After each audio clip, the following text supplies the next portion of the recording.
Yes, STS-80 was a very, very strange space shuttle mission.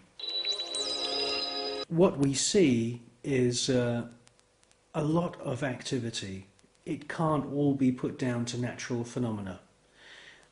James Oberg at NASA and all the other pundits at NASA would love you to believe that these are all ice crystals and space junk and debris.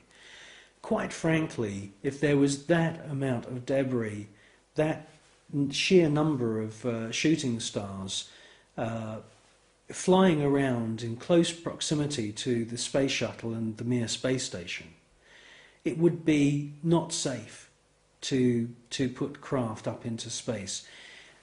A piece of rock just a few millimeters across, travelling in the opposite direction of the space shuttle, would rip through the entire structure of the space shuttle and cause a fatal accident.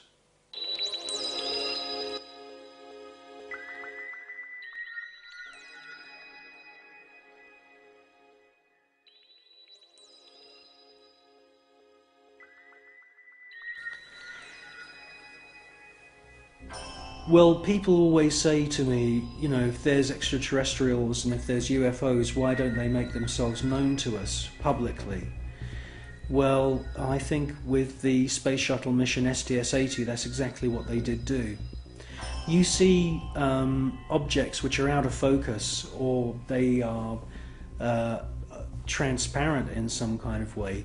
And the first one comes from behind the space shuttle, comes into the field of view, and they make their way to the upper atmosphere. That's at least what it looks like.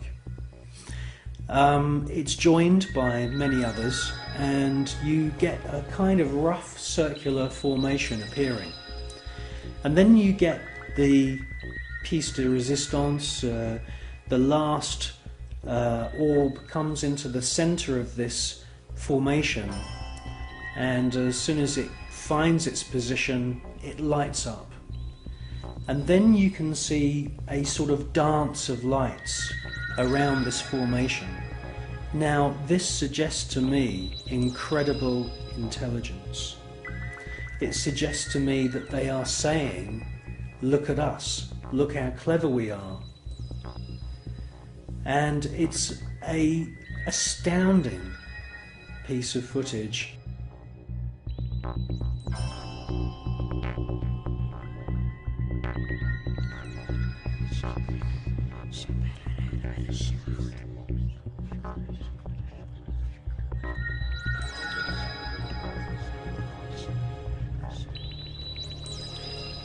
These extraterrestrial craft are attracted to thunderstorms, and many times we see lightning on the surface of the planet or in the atmosphere of planet Earth.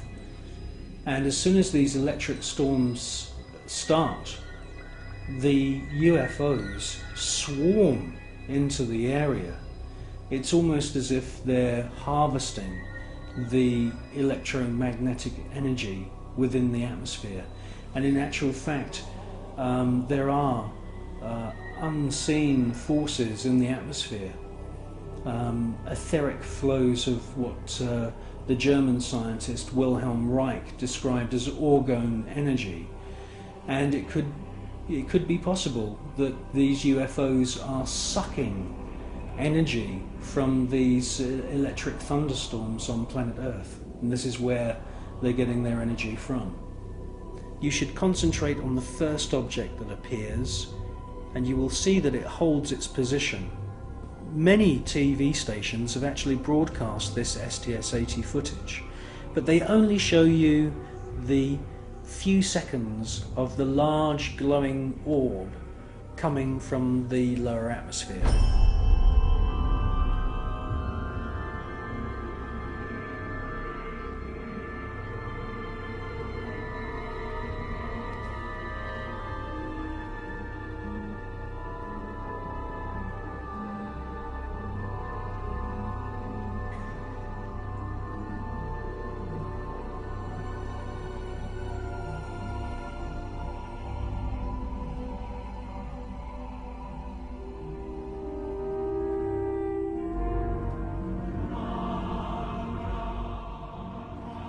the cameraman who's operating the space shuttle camera is fully aware that the first object has held its position, and after the large orb has ascended from the lower atmosphere, and the shuttle is moving away from the scene,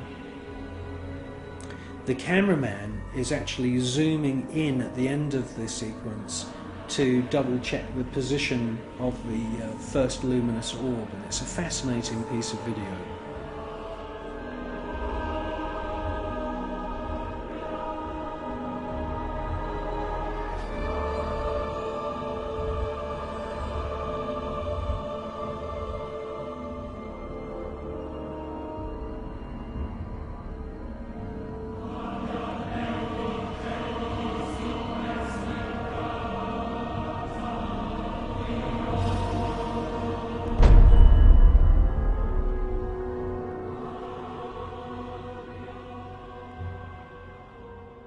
A few years ago there was